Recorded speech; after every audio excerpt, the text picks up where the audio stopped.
So thank you very much, Joshua, for inviting me to speak on why is life only found on planet Earth.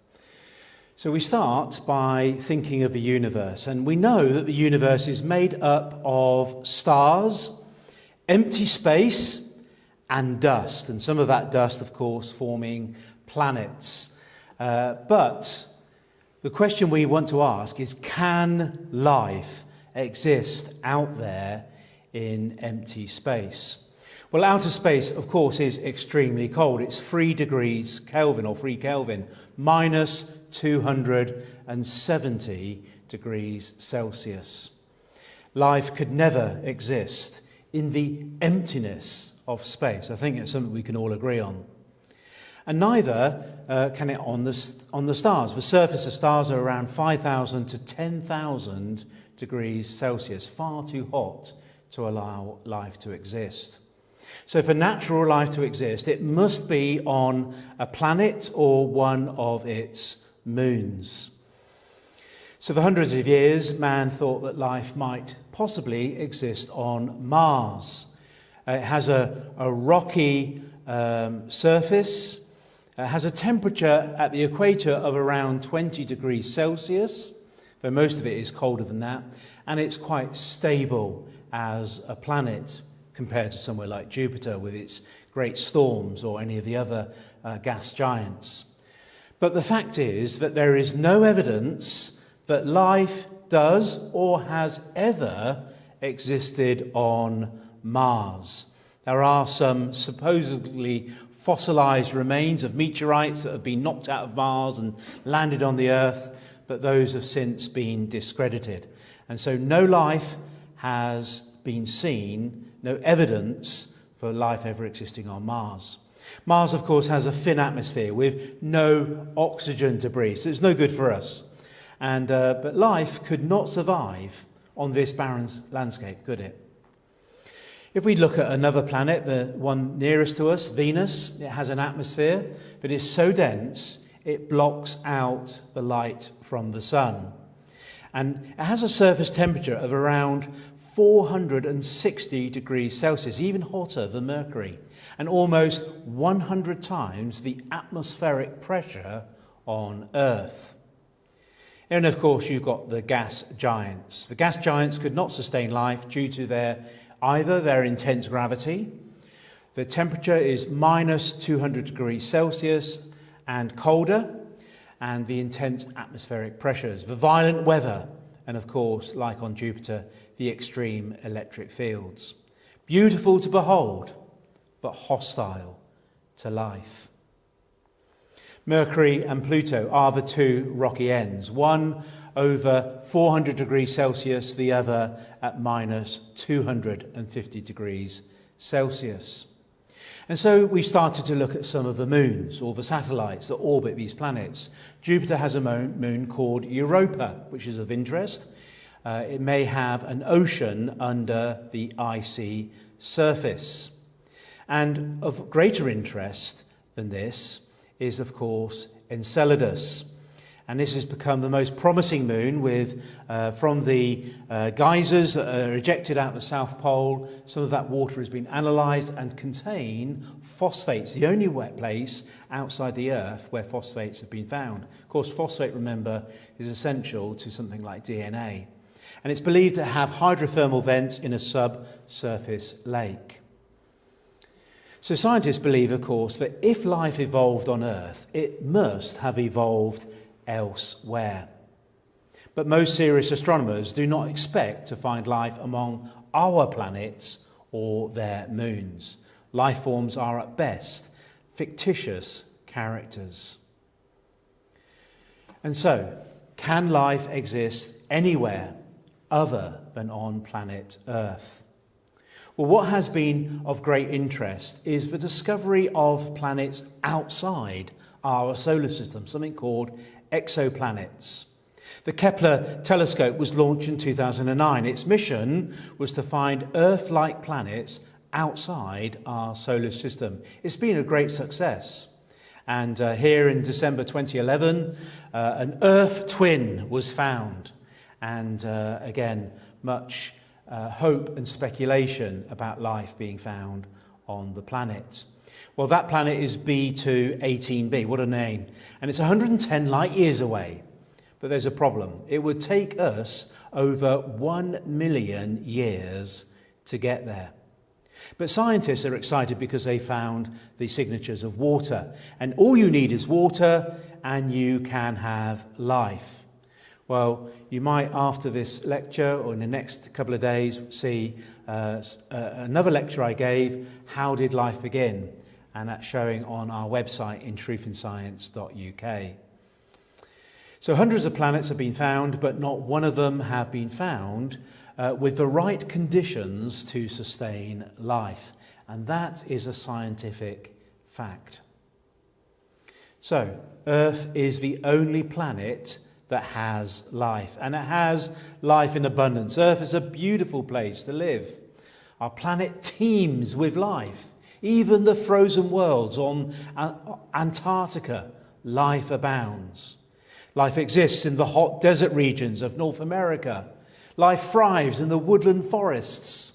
And life exists on remote islands in the Pacific.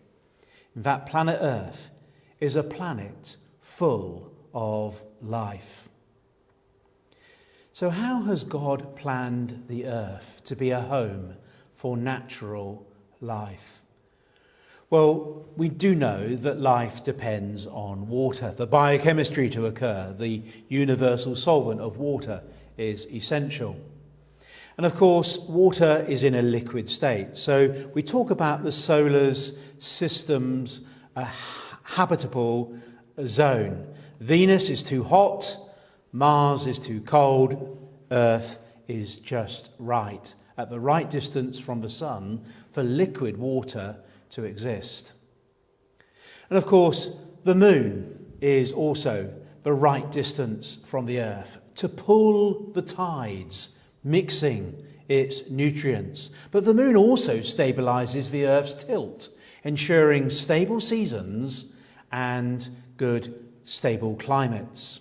So it varies from the geographical north from 22.1 to 24.5 degrees. Of course, the unique mass ratio and distance between the Earth and the Moon creates such a system. And it resembles an ice skater with horizontally extended arms. In the Earth-Moon system, the Moon is the extended arm, which makes the spinning of the Earth more stable. Without the Moon's stabilizing effect, astronomers have predicted that the Earth's tilt could vary as much as 85 degrees. And of course, there is also Jupiter. And Jupiter has a huge gravity that protects planet Earth by drawing meteorites toward itself. So planet Earth orbits also the right kind of star that can sustain life. I'm sure you've seen, if you've studied physics or any astrophysics, you would have seen that the Sun is a main sequence star. So blue stars are too harmful because they emit large amounts of X-rays and ultraviolet rays. Red stars have too much infrared rays, which are the heat. And so you need to be nearer to it, and of course you'll be hotter as a result. But we have a G2 yellow star. And G2 yellow stars give out mostly visible light, and any biochemistry such as photosynthesis thrives in this sort of radiation.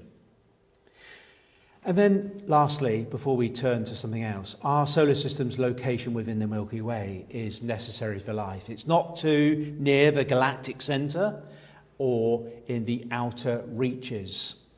And so here is a simple picture of our Milky Way. You can see the galactic habitable zone there in the two green rings between it. And our sun in the Orion arm of Sagittarius is where we would find our sun. So too near the centre, there would be too much harmful gamma radiation. Too far out, too few heavy elements like iron, which are necessary for life. So we are in the safe zone between the dust arms, which allows also for good visibility and the ability to do astronomy. But let's now look at what the Bible said. Consider what God, the Creator, has said about the planet Earth. And I'm reading here from Genesis 1, verses 6, 8 and 9. And God said, "Let there be an expanse of the sky in the midst of the waters, and let it separate the waters below from the waters above." And God said, "Let the waters under the heavens be gathered together in one place, and let the dry land appear." And it was so. God called the dry land earth, and the waters were gathered together he called sea. So let's start with this part. God said, "Let there be an expanse of the sky in the midst of the waters, and let it separate the waters below from the waters above." So we're thinking of the atmosphere. And life is able to survive on Earth on account of its atmosphere that provides us with the oxygen to breathe. It filters out the harmful radiation and lets in the life-giving light from the sun. Take, for example, the moon. Although the moon is the same distance from the sun as the earth, if you think about it, it's without life. Why is this? Well, the moon does not have a life-sustaining atmosphere. No atmosphere means no oxygen for complex organisms like us. But it also has no cooling effect during the day. And the result is that the day temperature on the moon is 150 degrees Celsius. And no nighttime insulation results in a nighttime temperature of minus 150 degrees Celsius. And of course, it's also obvious that the moon is not protected, as we will see, from meteorites. So here is planet Earth. Our atmosphere is just 1% of the total radius of the Earth, the thin blue line. The atmosphere provides, of course, the perfect balance of gases. 21% oxygen, which we need for respiration, and plants need that for respiration as well, I might add. 78% nitrogen, which is an inert gas, which buffers the O2, and importantly 0.04% carbon dioxide. And without that carbon dioxide, plants wouldn't be able to photosynthesize. And of course, the other thing that we have is water vapor. And water vapor and carbon dioxide also have an important effect in regulating the temperature on the Earth. The atmosphere also absorbs the harmful radiation, the ultraviolet, protected by the ozone layer, even X-rays. We are protected from, and the visible light is able to get through with some infrared. The infrared radiation is absorbed by the atmosphere, and this keeps the Earth relatively cool during the day. So we sometimes think of it warming it up, but actually the atmosphere keeps the heat from the sun, it filters it out so that it's relatively cool on the Earth. Otherwise, it would be 150 degrees Celsius. So gases such as carbon dioxide resist infrared, escaping into outer space. This keeps the Earth relatively warm during the night. So instead of minus 150, it might just dip below zero at some points in the year. And then, of course, ultraviolet rays are harmful to living things, so that an ozone layer has been placed in the stratosphere to filter out 95% of this high energy radiation. So you see the ozone layer within the stratosphere above the troposphere.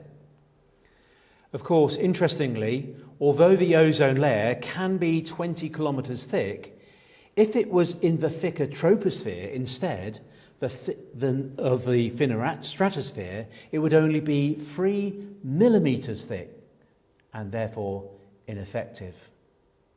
And of course, we also have cosmic rays. The atmosphere protects us from the high energy cosmic rays. These high energy rays travel billions of miles through space unhindered until the last few miles, where they collide with the molecules in the atmosphere and they break up. And as they interact with the atoms, and they break up into all these subatomic particles. And of course, meteorites burn up as they hit the atmosphere at 20 kilometers per second. And these are seen as shooting stars. So let's move on to the dry land. God said, "Let the waters under the heaven be gathered together into one place, and let the dry land appear." And it was so. So the structure of the earth is very important for life, as we will see, not only in the tectonic plates, but that which is the molten layers underneath. So the structure of the earth is only recently understood and has proved to be important for life to exist. Tectonic plate activity is important for regulating the internal temperature of the earth and for recycling of essential elements required for all living things. It also enables it to be cool enough to stand. So we're living on a crust. And of course, the internal of the earth is important. One feature that's vitally important for life is the molten outer core. So we have an inner core that's solid iron and nickel, and then you have an outer core which is molten. And as the earth spins, the molten core also rotates due to the Coriolis effect, and the iron becomes highly magnetized. So how is the earth's magnetic field essential for life, you might ask? Well, it extends far into space. And so without that protective magnetic shield, our atmosphere would be stripped bare by something called the solar wind. The solar wind is made up of high-energy charged particles travelling at millions of miles per hour, which of course is highly damaging to life. The size of the earth is all important here, because any smaller, the iron outer core would not stay molten. The magnetic field would disappear, and the solar wind would strip Earth of its precious atmosphere. Mars, being smaller, has a very weak magnetic field. As a result, the solar wind has stripped it of its atmosphere, leaving it a barren, frozen world. And Venus does not have a magnetic field, because it rotates so slowly and is therefore subjected to the solar wind, which would kill all forms of life. And then, of course, there's the soil. The soil contains rich nutrients that enable us to grow food.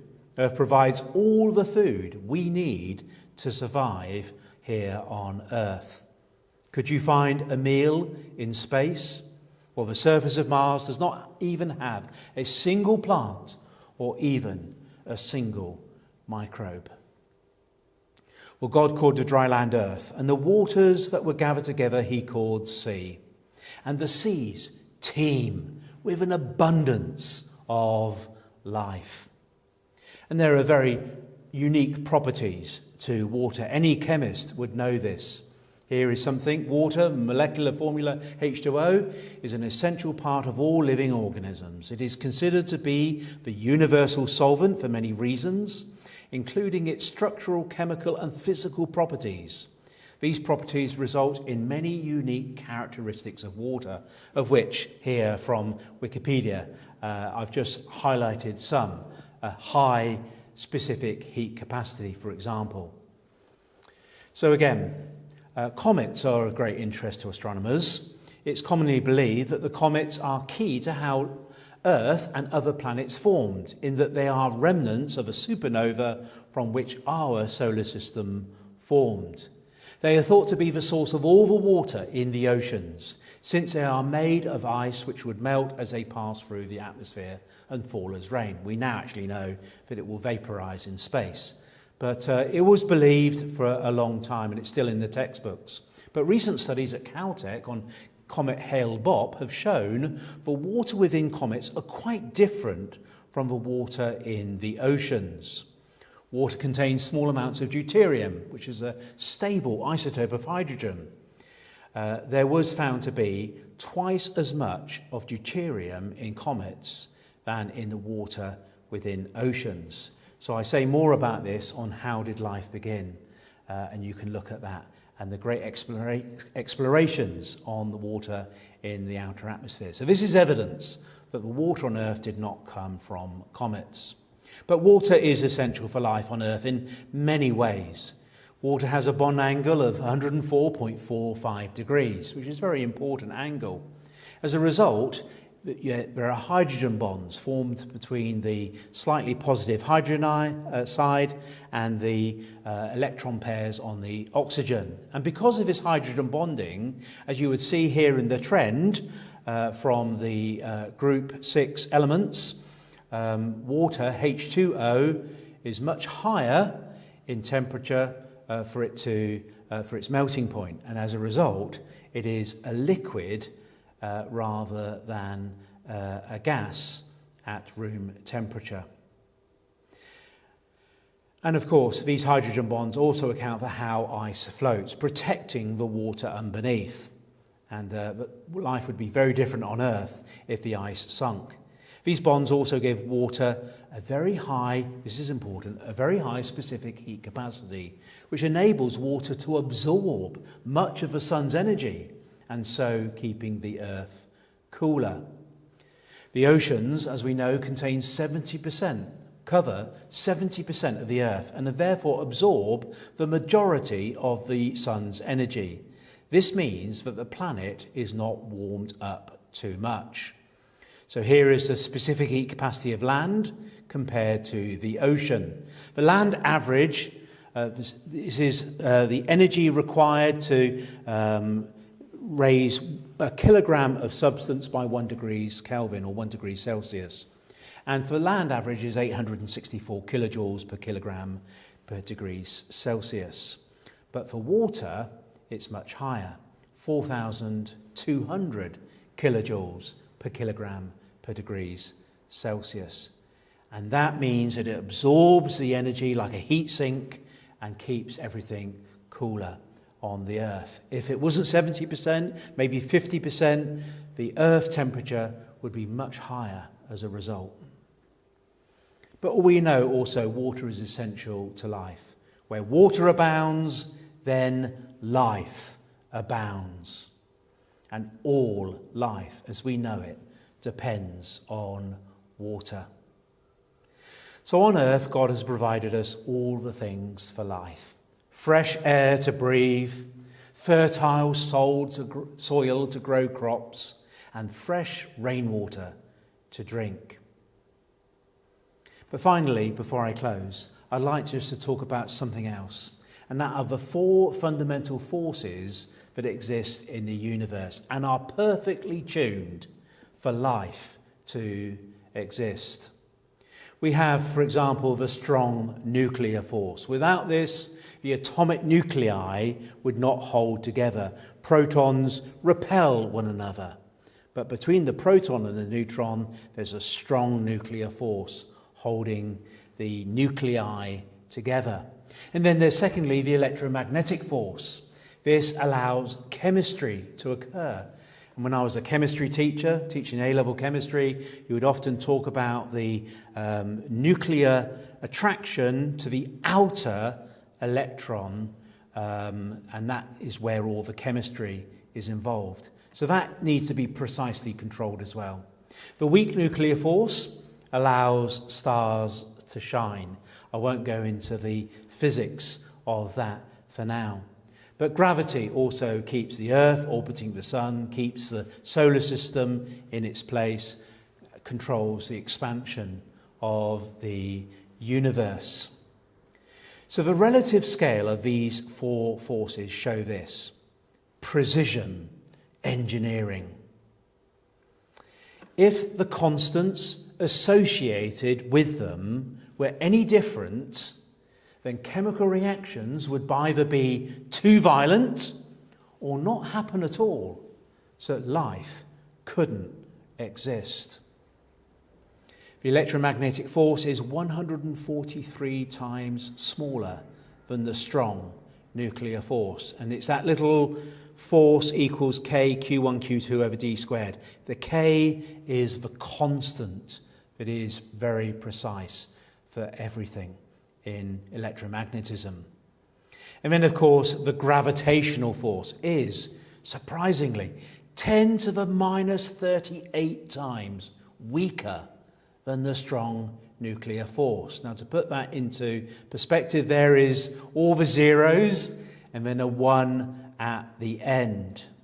If we shifted the decimal point either to the left, which would make everything 10 times heavier, then gravity would be 10 times stronger. And if we would move it to the right, everything would be 10 times weaker. So we know that there's a very important balance, even in the stars, and the gravitational pull and the radiation radiating out that keeps stars stable and keeps the universe much more stable than it would otherwise. We wouldn't have a universe. In fact, the only argument that scientists have about these universal constants and the ratio, which is so precise between them, they said that there were millions, billions of universes, and all of them couldn't exist apart from the one that survived, and that's our universe. I don't think that's a very strong scientific explanation. Well, I conclude with this slide. Why then is life only found on planet Earth? Well, Earth is wonderfully provided and protected by its atmosphere and all the other things that we've spoken of. Nowhere in our solar system can compare to Earth. No exoplanets have all the vital ingredients so far. And the 4 fundamental laws, well, they enable life to exist in the first place. And as you would look at, if you looked at how did life begin, we would see that life is irreducibly complex and very clear. Precision engineering, it is designed.